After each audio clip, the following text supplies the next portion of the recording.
Jadi Abang Muhajir ini ketika menurunin kita mau berteduh, berkemah dari Udah shelter. bang, sakit kepala gua.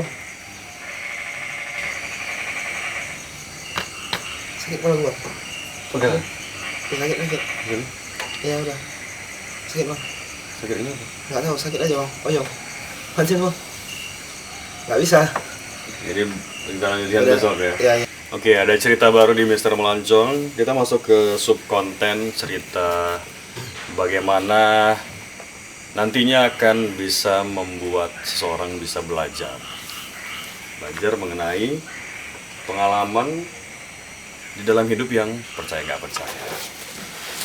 Kita masuk di awal menceritakan kita lagi ada di base camp Mister Melancong. Jadi untuk yang suka cerita tentang makhluk astral, termasuk adalah katanya di base camp ini juga ada hal-hal yang tak nampak oleh kasat mata tapi dirasakan oleh bulu kuduk pemirsa. Oke, jadi kita bersama Muhajir pernah melakukan perjalanan di Gunung Sibuatan di Dairi. Cerita di Dairi itu juga menegangkan, termasuk adalah pengalaman yang indah karena ketemu teman baru pada saat itu, dan walaupun cerita itu akhirnya menjadi perbincangan di antara teman-teman. Tapi kalau kita ceritakan mengenai cerita ini, mudah-mudahan akan bisa jadi pelajaran untuk teman-teman yang lagi nonton ketika ingin mendaki, terutama adalah mendaki Gunung Sibuatan di Dairi. Kita mau mendaki pada saat itu sekitar bulan Desember tahun 2019. 2019. Kalau bulan Desember biasanya kan musim hujan, jadi kebetulan kita naik itu sekitar pukul 10 pagi karena kita terlalu banyak bersantai, ketemu teman-teman baru, main gitar, dan kebanyakan istirahat, masak di perjalanan. Akhirnya untuk sampai ke puncaknya kita butuh 8 jam. Tapi 8 jam itu karena memang hujan, badai, kita tidak sampai di puncaknya, hanya sampai di shelter 3,5, yaitu sekitar jam 6. Teman-teman juga pada saat itu kondisinya tidak fit dan terpaksa kita harus mengalah keinginan untuk sampai di puncak. Jam 6 di hutan itu bukan lagi dalam keadaan yang terang, ya sudah pasti gelap karena hutan. Namun medan di shelter 3,5 Sibuatan ini memang sangat miring. Jadi kalau kita ingin beristirahat, pasang tenda dalam kondisi yang gelap, di kondisi kontur tanah yang miring nggak bisa. Dan untuk tanahnya sendiri itu gambut, jadi tidak bisa untuk melakukan pacak tenda berkemah di shelter 3,5. Akhirnya kita harus turun ke shelter 3, antara rentang 3,5 ke shelter 3 ini kita harus turun dan memakan waktu 2 jam. Nah, cerita ini pula diawali di perjalanan menuruni shelter 3,5 ke shelter 3 di Gunung Sibuatan. Cerita dari saya nanti akan juga bisa bersambung, namun yang paling merasakan pada saat itu karena pembuka jalan, kita turun dari shelter 3,5 ini ke shelter 3 ada 9 orang. Kebetulan kita berangkat 3 orang, namun ketemu teman-teman lain yang juga tidak sanggup untuk ke puncak Sibuatan. Kita harus menuruni bersama dan akhirnya kita jadi tim baru 9 orang ini. Kebetulan Abang Muhajir ini yang orang paling pertama ketika menuruni, dan kebetulan saya adalah orang kedua paling belakang ketika menurunin shelter 3,5. Lalu sampailah kita ke shelter 3 dan akhirnya kita berkemah, pacak tenda.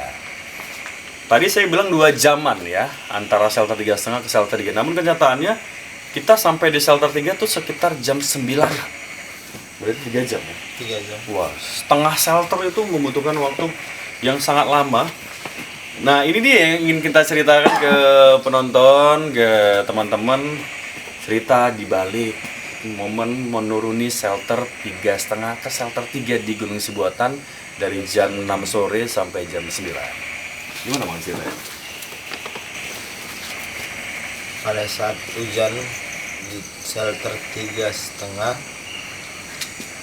di situ udah mulai gelap. Dan kita kan bareng-bareng tuh, bareng-bareng jalan ke bawah mau ke shelter 3. Kita cari area camp. Ketika kita jalan kan ada teman yang nggak sanggup, bersembilan orang. Pada saat kita di jalan itu ada teman satu orang yang nampak makhluk astral yang kasat mata, dan katanya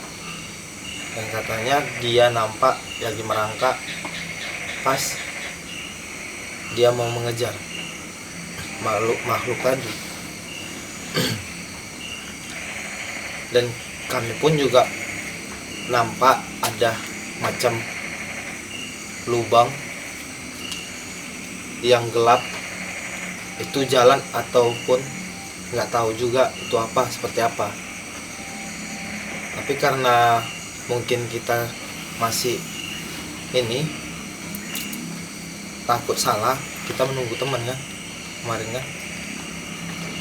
Nah, jadi sama-sama lah kita melaluinya kan. Dan kemudian begitu kita jalan, seiringnya waktu, temen yang nampak tadi masuk ke lubang kan. Ini yang dikejar itu? Iya. Gimana bentuknya katanya? Lupa kalau detail apa. Dia bentuknya seperti katanya hitam, matanya merah. Kalau dibilang mata merah 2 itu Paraspati katanya. Nanti musang. Itu tidak tahu sih, cuman ya katanya dia mengejar. Dan pada saat hujan itu pun kita berteduh di situ kan nggak enak auranya. Aku ngajak ke bawah itu, ya kan? Ngajak ke bawah tuh.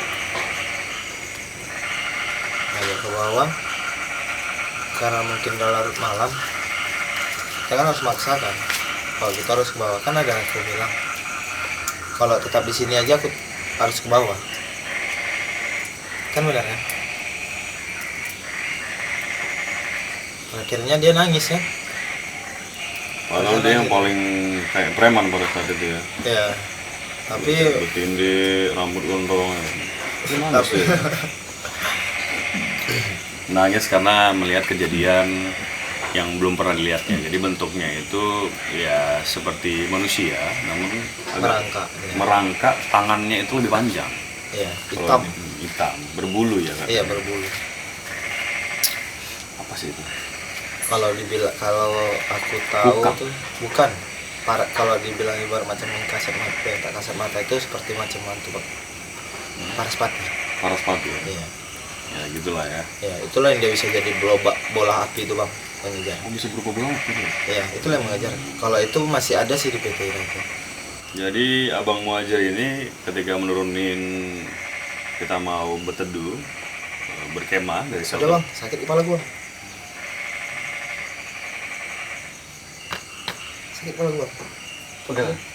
Sakit. Iya udah. Sakit bang. Sakit ini apa? Nggak tahu, sakit aja bang. Oh iya. Pancing bang. Nggak bisa. Jadi kita lanjutkan besok ya? Iya. Iya. Nggak bisa. Jadi teman-teman, sore sekali ini untuk segmen pertama kita mau cerita tentang apa yang terjadi di shelter 3,5 ke shelter 3 Gunung Sibuatan. Kita akan lanjutkan berikutnya karena Bang Muhajir nih bisa ya